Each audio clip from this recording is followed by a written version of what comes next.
Hello everyone. आज हम लोग एसी सर्किट्स के कुछ इंपॉर्टेंट क्वेश्चन करेंगे जो जेएसएससी जेई के लिए बहुत ही इंपॉर्टेंट है। आइए देखते हैं। Eight half power point of resonance curve the current is dash times the maximum current. Option A क्या है 1/2, ऑप्शन बी क्या है 1/√2, ऑप्शन सी क्या है √2 और ऑप्शन डी क्या है 2। ओके, तो हमें क्या बोला eight half power point of resonance curve. तो हमें सबसे पहले पता होना चाहिए कि रेजोनेंस कर्व होता क्या है। ओके, तो जब रेजोनेंस कर्व में एट हाफ पावर पॉइंट में करंट जो होता है वो मैक्सिमम करंट का कितना टाइम्स होता है। ओके, हमसे यही पूछा गया है। तो अगर हमें हाफ कर्व पता है, रेजोनेंस कर्व हमें पता है। रेजोनेंस कर्व होता है क्या आपका, ये आपका रेजोनेंस कर्व होता है। वो किससे किसके बीच में होता है, करंट और फ्रीक्वेंसी के बीच में होता है। ओके, ये आप लोग याद रखिएगा।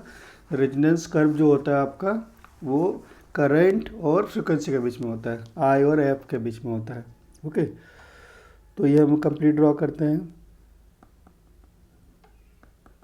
ओके, तो ये जो पॉइंट है आपका, इसी को बोलते हैं, अगर ये मैक्सिमम करंट है आई मैक्सिमम, तो ये पॉइंट क्या है, इसको बोलते हैं half power point. Half power point. Okay, तो ये जो हाफ पावर पॉइंट है, ठीक है, तो हाफ पावर पॉइंट में ये करंट का वैल्यू कितना है, इसको एक्सटेंड कर देंगे तो ये करंट कितना आता है, आई मैक्सिमम बाय √2। ओके, मतलब ये जो पॉइंट है इसी के बारे में पूछा गया हमें। ठीक है, ये हाफ पावर पॉइंट है आपका। तो हाफ पावर पॉइंट में करंट का वैल्यू कितना हो जाएगा, आई मैक्सिमम बाय √2। तो करेक्ट आंसर क्या हो जाएगा, ऑप्शन बी। ओके, इस ग्राफ में भी आप वही देख सकते हैं, ये आई मैक्सिमम है। I maximum eight half power point में क्या हो रहा है आपका, हाफ पावर पॉइंट में क्या हो रहा है कि करंट को एक्सटेंड करेंगे तो कितना आएगा आपका, आई मैक्सिमम बाय √2। इसको F1 F0 F2 दिया गया है। ठीक है, और इसमें हम लोग क्या देख सकते हैं, ये जो पार्ट है, ओके, इसी को हम लोग बैंडविड्थ बोलते हैं। Okay, upper cut of frequency और लोअर कट ऑफ फ्रिक्वेंसी के बीच में जो रहता है उसको हम लोग बैंडविड्थ बोलते हैं। Okay, eight half power point of a resonance curve the current is 0.70 times, 0.700 times मतलब 1/√2 times the maximum current which is shown in the figure। आप तो आप लोग याद रखिएगा, ठीक है, कि जो आपका हाफ पावर पॉइंट में रेजोनेंस कर्व में करंट, हाफ पावर पॉइंट में क्या होगा, current 0.70 times of maximum current होगा। तो इस कर्व में भी हम लोग देख सकते हैं। ओके, ये आपका हाफ पावर पॉइंट हो गया। ओके, इसमें आपका पीक बाय √2 मतलब मैक्सिमम करंट बाय √2 होता है हाफ पावर पॉइंट में। और ये जो पार्ट है आपका, इसको क्या बोला जाता है, half power bandwidth. Okay, half power bandwidth. अगर आप लोग ये रेजोनेंस कर्व याद रखिएगा, बहुत ही सिंपल है। ठीक है, तो डेफिनेटली आपको हो सकता है कि 1-2 क्वेश्चन इससे मिल जाएगा। ओके, और कुछ इंपॉर्टेंट पॉइंट है जो मैं बताना चाह रहा हूँ आप लोगों को हाफ पावर पॉइंट के regarding. Okay, half power point में क्या होता है, current is I maximum bye √2, ये क्वेश्चन में पूछा गया है। Okay, the impedance is √2R और √2Z मिनिमम। ओके, इम्पिडेंस जो हो जाएगा हाफ पावर पॉइंट में वो क्या हो जाएगा, √2 टाइम्स ऑफ रेजिस्टेंस। रेजिस्टेंस का जो वैल्यू दिया रहेगा इंटू √2 टाइम्स हो जाएगा, या फिर इसी को लिख सकते हैं √2 into Z minimum. √2Z minimum क्यों लिखा गया है, क्योंकि रेजोनेंस कंडीशन में जो आपका सर्किट होता है प्योरली रेजिस्टिव हो जाता है, और जेड का जो वैल्यू हो जाता है वो क्या होता है, ओनली आर हो जाता है। ओके, मैंने प्रीवियस वीडियो में आपको ये बताया है। ओके, तो क्या हो जाएगा आपका इम्पिडेंस √2R और √2Z मिनिमम हो जाएगा। P1 और P2 क्या हो जाएगा, P मैक्सिमम बाय 2। P1 और P2 क्या हो जाएगा, P मैक्सिमम बाय 2। P1 क्या है, अपर कट ऑफ पावर, और P2 क्या है, P1 क्या है लोअर कट ऑफ पावर, और P2 क्या है अपर कट ऑफ पावर। उसका वैल्यू क्या हो जाएगा, maximum power by 2। The circuit phase angle 5 बराबर क्या हो जाएगा, ±45 डिग्री। सर्किट का फेज एंगल कितना हो जाएगा, ±45 डिग्री हो जाएगा। Okay, tangent of the circuit phase angle at frequencies F1 and F2। ठीक है, टेंजेंट क्या हो जाएगा, ठीक है, phase angle F1 and F2 फिर दो फ्रीक्वेंसी पे, तो क्या होगा Q equal to tan theta tan 45 degree, मतलब 1 हो जाएगा। टेंजेंट क्या हो जाएगा 1 हो जाएगा। ओके, आइए नेक्स्ट क्वेश्चन देखते हैं।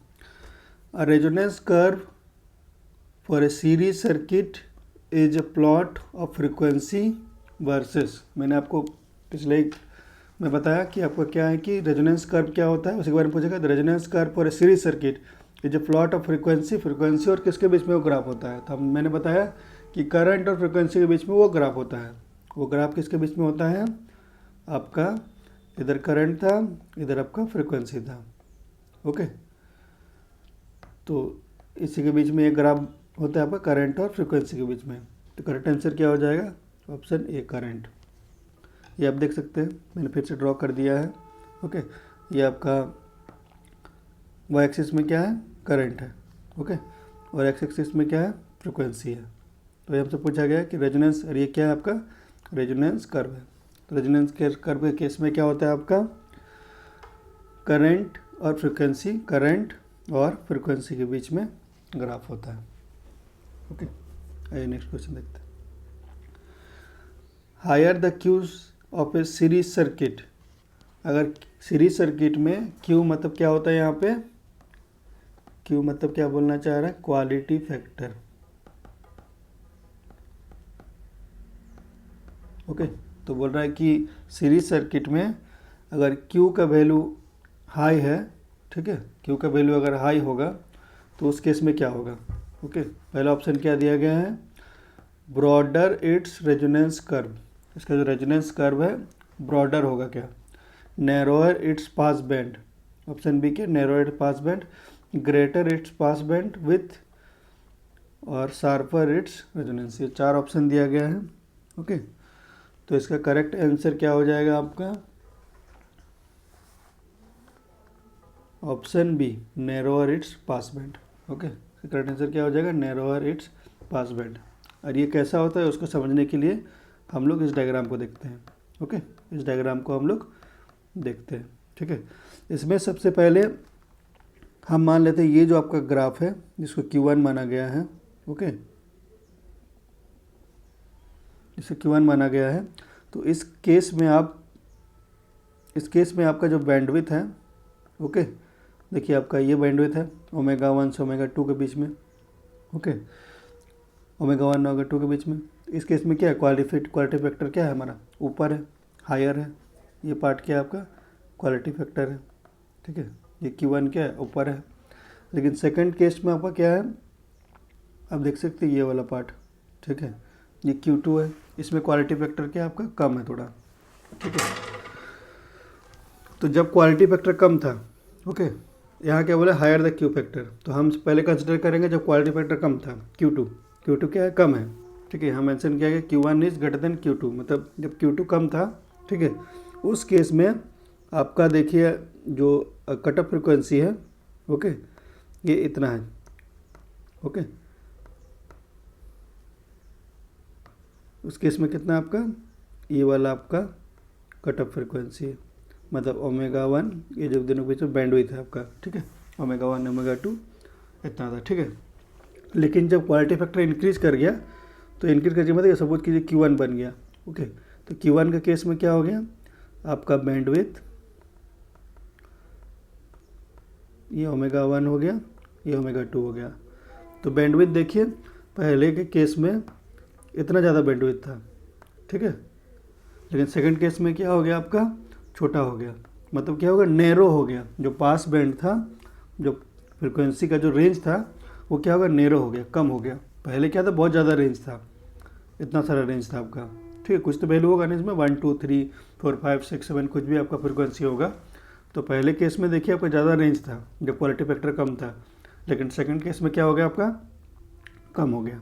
ठीक है, ये छोटा पार्ट रह गया। पहले ये पूरा पार्ट था यहाँ से यहाँ तक था, लेकिन अब क्या हो गया सिर्फ इतना रह गया।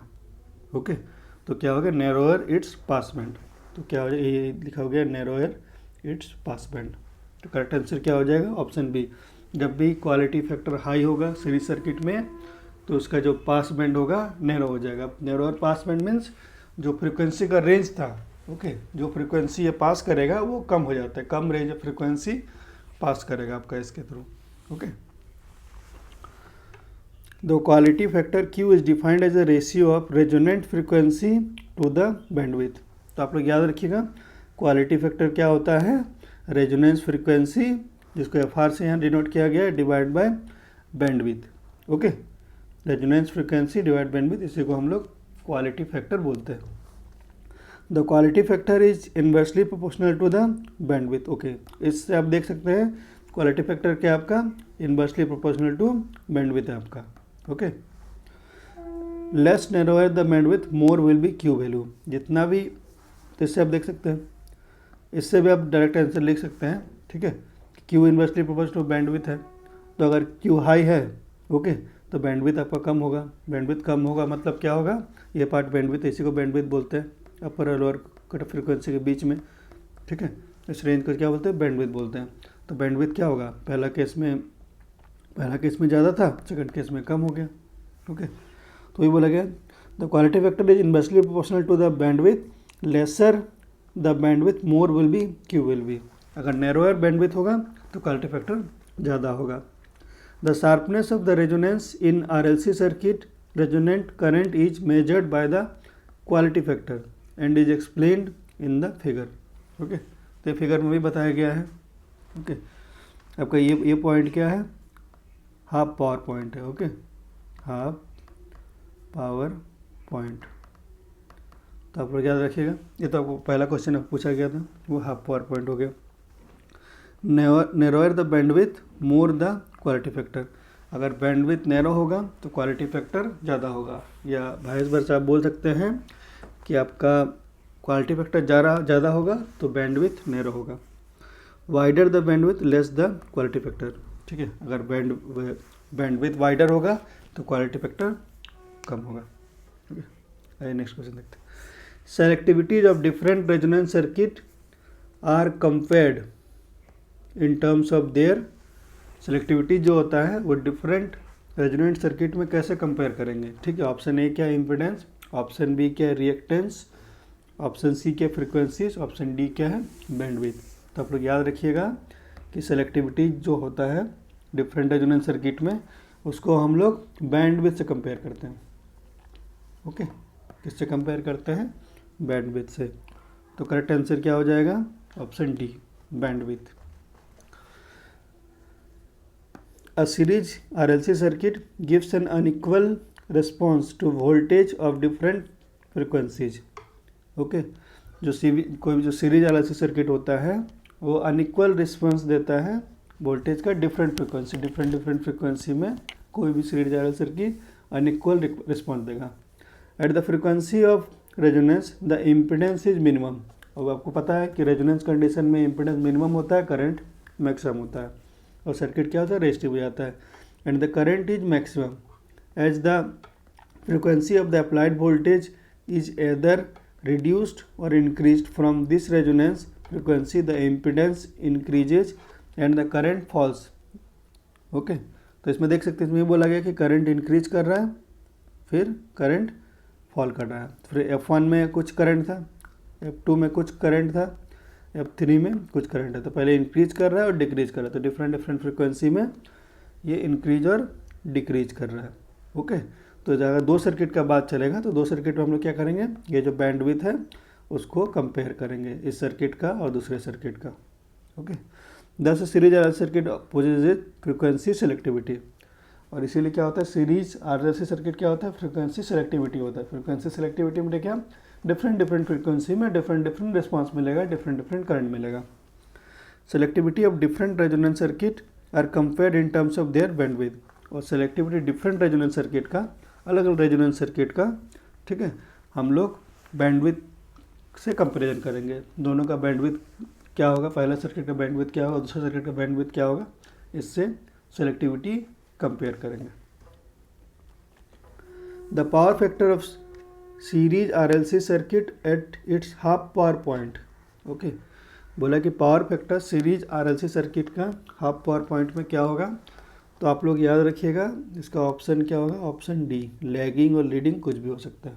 ओके, पावर फैक्टर जो सीरीज RLC सर्किट का होता है एट हाफ पावर पॉइंट, ये ऑप्शन डी होगा। लैगिंग और लीडिंग दोनों हो सकता है। अब parallel resonant circuit can be used, कहाँ का यूज़ कर सकते हैं? As a high impedance to reject a small band of frequency both A and B, और ऑप्शन डी क्या है? To amplify certain frequencies. Okay, तो पैरेलल रेजोनेंट सर्किट का कहाँ कहाँ यूज़ कर सकते हैं हम लोग? ठीक है, एज ए हाई इम्पिडेंस, हाँ एज ए हाई इम्पिडेंस हम लोग यूज़ कर सकते हैं पैरेलल रेजोनेंट सर्किट का। ओके, ऑप्शन बी क्या है? To reject a small band of frequencies, हाँ स्मॉल बैंड ऑफ फ्रिक्वेंसी को रिजेक्ट करने के लिए भी हम लोग पैरेलल रेजोनेंट सर्किट यूज़ करते हैं। ठीक है, तो इससे करेक्ट आंसर क्या हो जाएगा? Option C, both A and B, ये दोनों काम करता है। पैरेलल रेजोनेंट सर्किट जो है आपका, ये दोनों काम करता है आपका। ठीक है, ये हाई इम्पिडेंस का काम भी करता है और स्मॉल बैंड ऑफ फ्रिक्वेंसीज को रिजेक्ट करने के लिए भी करता है। तो करेक्ट आंसर क्या हो जाएगा? Option C, both A and B. The ratio of bandwidth to resonance frequency is called dash of the circuit. इसमें क्या बोला गया है? Bandwidth to the resonance frequency को हम लोग क्या बोलते हैं? ठीक है, तो इसको क्या बोलते हैं हम लोग? सेलेक्टिविटी बोलते हैं। क्या बोलते हैं? Selectivity. Ratio of bandwidth to the resonance frequency को बोलते हैं हम लोग selectivity. Okay,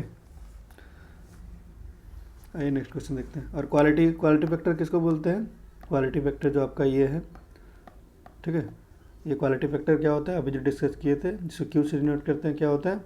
resonant frequency divide by bandwidth. Okay, ये आपका क्वालिटी फैक्टर हो गया। तो क्वालिटी फैक्टर से हम लोग क्या देख सकते हैं? Inversely proportional to bandwidth. Okay, तो अगर आपका क्वालिटी फैक्टर हाई रहेगा तो बैंडविड्थ कम रहेगा, बैंडविड्थ कम रहेगा मतलब क्या होगा? नैरोअर हो जाएगा। ओके, पास बैंड आपका कम हो जाएगा, मतलब कम रेंज ऑफ फ्रिक्वेंसी को पास करेगा। ओके, तो 77 का करेक्ट आंसर क्या हो गया आपका? D, selectivity. Which of the following statement is in correct? Okay, इसमें से कौन सा स्टेटमेंट इनकरेक्ट है? ओके, करेक्ट नहीं, कौन सा गलत है क्वेश्चन। ठीक है, कौन सा ऑप्शन गलत है? Resistance is a passive element, resistance is a passive element, हाँ सही है, रेजिस्टेंस पैसिव एलिमेंट है। आपको पता होना चाहिए एक्टिव और पैसिव एलिमेंट क्या होता है। एक्टिव एलिमेंट वो एलिमेंट होता है जो एनर्जी सोर्सेस होता है, जो कोई भी सर्किट को, ठीक है, पावर दे सके। ठीक है, और पैसिव सर्किट क्या होता है कि उसका कोई अपना सोर्स नहीं होता है। ठीक है, वो कंज्यूम कर सकता है ओनली। ठीक है, या फिर कहीं से अगर एक्टिव सोर्स से मिला तो उस एनर्जी को स्टोर कर सकता है। तो एक्टिव, आपका एक्टिव कंपोनेंट क्या हो गया? जो क्या होता है? Supply power to circuit, supply power to circuit. Okay, मतलब जो सोर्स ऑफ पावर हो उसको एक्टिव हम लोग बोलेंगे कंपोनेंट, और पैसिव कंपोनेंट जो सिर्फ कंज्यूम करे या फिर स्टोर करके रखे उसको बोलेंगे हम लोग पैसिव एलिमेंट। ओके, तो रेजिस्टेंस जो पैसिव एलिमेंट सही है, ये एनर्जी कंज्यूम होता है रेजिस्टेंस में। ठीक है, ये कभी किसी को पावर सप्लाई दे नहीं सकता है। ऑप्शन बी क्या है? Voltage source is an active element, हाँ वोल्टेज सोर्स एक एक्टिव एलिमेंट है। वोल्टेज सोर्स क्या होता है? इसके पास अपना सोर्स है और ये क्या करेगा? सप्लाई कर सकता है पावर किसी अदर सर्किट को। तो ऑप्शन ए और बी सही है। Conductance is a passive element, हाँ बिल्कुल सही है। ठीक है, कंडक्टेंस क्या होता है? पैसिव एलिमेंट है, ये भी किसी को पावर सप्लाई नहीं कर सकता, ओनली कंज्यूम कर सकता है। ऑप्शन डी क्या? Current source is a passive element, ये गलत है। ओके, करंट सोर्स क्या होता है? ये एक एक्टिव कंपोनेंट है। ओके, जैसे वोल्टेज सोर्स हुआ वैसे करंट सोर्स हुआ, ये किसी सर्किट को पावर सप्लाई कर सकता है, इसलिए ये क्या होगा? करंट सोर्स क्या होगा? एक्टिव एलिमेंट होगा, नॉट पैसिव एलिमेंट। तो करेक्ट आंसर क्या हो जाएगा? Option D. Okay, current source क्या होगा? एक्टिव एलिमेंट होगा। अब आइए दोनों के बीच में कुछ डिफरेंस देखते हैं। ठीक है, एक्टिव और पैसिव एलिमेंट के बीच में। ओके, सबसे क्या एक्टिव कंपोनेंट, यहाँ क्या पैसिव कंपोनेंट, ये कैटेगरी बताया इसमें। ठीक है, पावर है, टाइप्स ऑफ एलिमेंट है, ऑपरेशनल रिक्वायरमेंट है, टाइप्स ऑफ पावर गेन है। ठीक है, तो पावर सबसे पहले क्या होता है? Active component. Active power component क्या होता है? Supply power to a circuit, thus they are source of power. ये क्या करता है? पावर सप्लाई करता है सर्किट को, तो ये क्या होता है? सोर्स ऑफ पावर होता है। ओके, पैसिव क्या होता है? यूजेज और stores power in circuit. Passive element क्या होता है? ये कोई भी जो पावर रहता है उसको यूज करेगा या फिर इसको स्टोर करेगा सर्किट में। ओके, टाइप्स ऑफ एलिमेंट, कौन कौन एलिमेंट एक्टिव सोर्स के अंदर आता है, कौन कौन पैसिव के आता है। एक्टिव में कौन कौन आता है, ट्रांजिस्टर। ओके, ट्रांजिस्टर क्या होगा आपका, एक्टिव सोर्स, एक्टिव कंपोनेंट होगा। Diodes, SCR, cells, batteries. ठीक है, तो आप लोग को सेल्स और बैटरीज तो पता है, लेकिन आप लोग याद रखिएगा ट्रांजिस्टर, डायोड और SCR ये भी एक्टिव कंपोनेंट के अंदर आता है।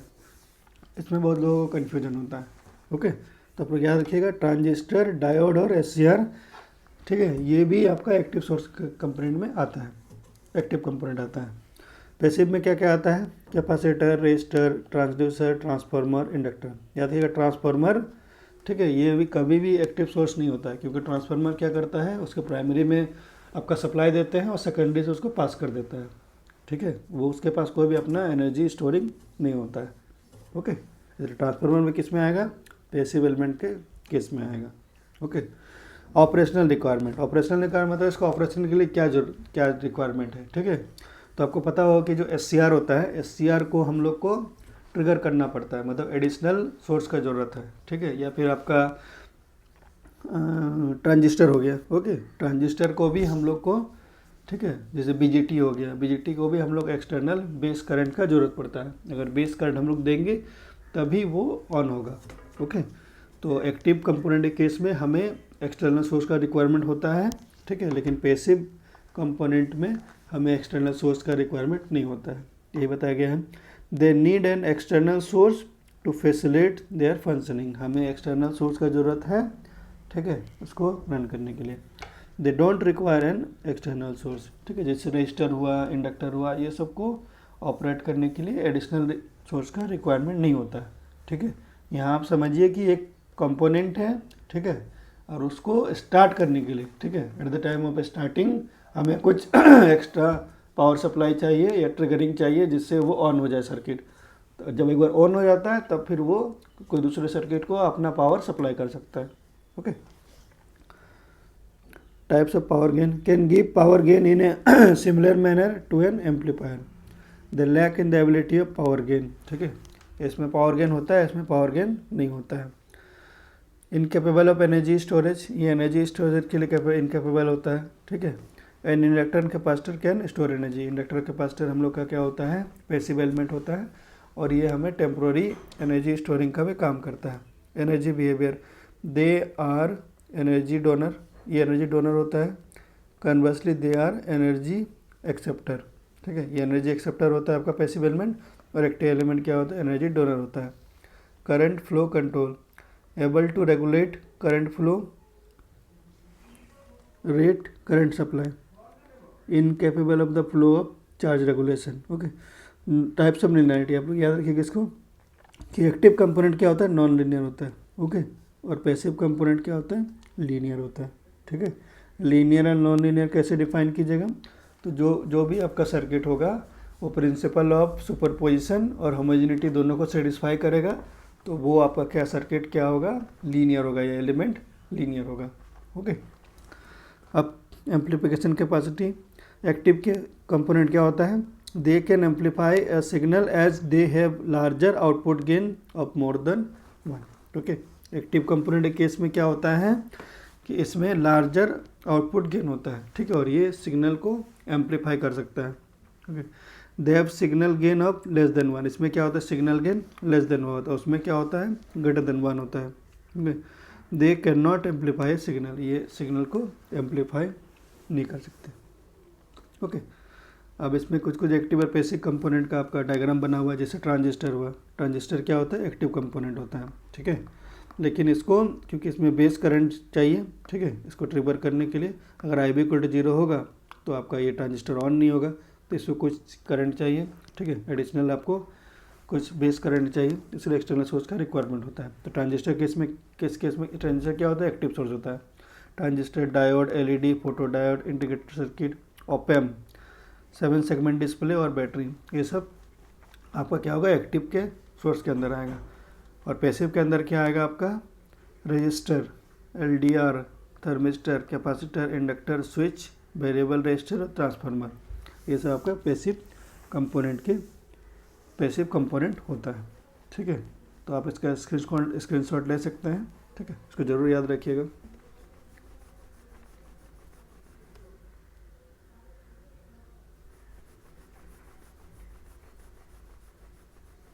ओके, नेक्स्ट क्वेश्चन देखते हैं। A network is said to be non linear if it does not satisfy. Network क्या बोलता है, नॉन लीनियर कब होता है, ठीक है, जब ये प्रिंसिपल ऑफ होमोजेनिटी और सुपरपोजिशन को सेटिस्फाई नहीं करेगा। ठीक है, कोई भी नेटवर्क लीनियर तब होता है जब ये दोनों कंडीशन को सेटिस्फाई करता है, मतलब प्रिंसिपल ऑफ सुपरपोजिशन और प्रिंसिपल ऑफ होमोजेनिटी, ये दोनों को अगर सेटिस्फाई करेगा तभी भी कोई सर्किट या एलिमेंट क्या होगा, लीनियर होगा। ओके, यहाँ बोला है कि ऐसा network is said to be non linear. कोई भी नेटवर्क नॉन लीनियर कब होगा, if it does not satisfy, जब ये सेटिस्फाई नहीं करेगा, कौन सा सेटिस्फाई नहीं करेगा, होमोजेनिटी और सुपरपोजिशन दोनों को। तो करेक्ट आंसर क्या हो जाएगा, option C. Okay, option both A and B, option C, मतलब दोनों को आपको सेटिस्फाई करना पड़ेगा। Which of the following is not a non linear element. इसमें से कौन सा बोला है कि non linear element is not a non linear element, इसमें से कौन सा नॉन लीनियर एलिमेंट नहीं है। ठीक है, पहला क्या है, transistor, heater coil, diode, electric arc. ठीक है, तो नॉन लीनियर एलिमेंट कौन कौन सा एलिमेंट होता है, जो एक्टिव कंपोनेंट होता है। ठीक है, जो आपका एक्टिव कंपोनेंट होगा वो आपका नॉन लीनियर एलिमेंट होगा। ठीक है, और लीनियर एलिमेंट कौन होगा, जो पैसिव एलिमेंट होगा। ठीक है, तो हम देखते हैं कि आइडेंटिफाई करता है कौन, ट्रांजिस्टर कैसा एलिमेंट है, एक्टिव एलिमेंट है। ओके, उसके बाद हीटर कॉइल मतलब बोला जा रहा है, हीटर कॉइल क्या होता है कि रेजिस्टेंस होता है। ठीक है, रेजिस्टेंस होता है, इसमें हम लोग जब करंट पास करते हैं तो इसमें हीट के रूप में लॉसेस होता है। ठीक है, I² R लॉस होता है। ठीक है, ये करता है कि आपका एक्टिव पावर जो रहता है, जिसको रियल पावर भी बोलते हैं, VI cos phi। ठीक है, ये आपका I² R के फॉर्म में लॉस होता है। ओके, तो रेजिस्टेंस कैसा एलिमेंट है हमारा, लीनियर एलिमेंट है, तो हम इसको डायरेक्टली मान सकते हैं कि ऑप्शन बी हीटर कॉइल क्या होता है, लीनियर एलिमेंट होता है। ओके, ऑप्शन डी के डायोड क्या नॉन लीनियर एलिमेंट है। Electric arc with unlike electrodes, ये भी आपका नॉन लीनियर एलिमेंट है। ठीक है, तो इसमें पूछा है कौन सा not a non linear element, तो एक हीटर के कॉइल क्या होता है आपका, एक्टिव एलिमेंट होता है, सॉरी लीनियर एलिमेंट होता है। ओके, लीनियर एलिमेंट होता है, तो करेक्ट आंसर क्या हो जाएगा, ऑप्शन बी, हीटर कॉइल। आप लोग याद रखिएगा कि हीटर कॉइल में कुछ नहीं, रेजिस्टेंस रहता है। ठीक है, तो आज के लिए इतना ही। अगर आपको ये वीडियो अच्छा लगा तो वीडियो को ज़रूर लाइक करें और चैनल को सब्सक्राइब करें। Thank you.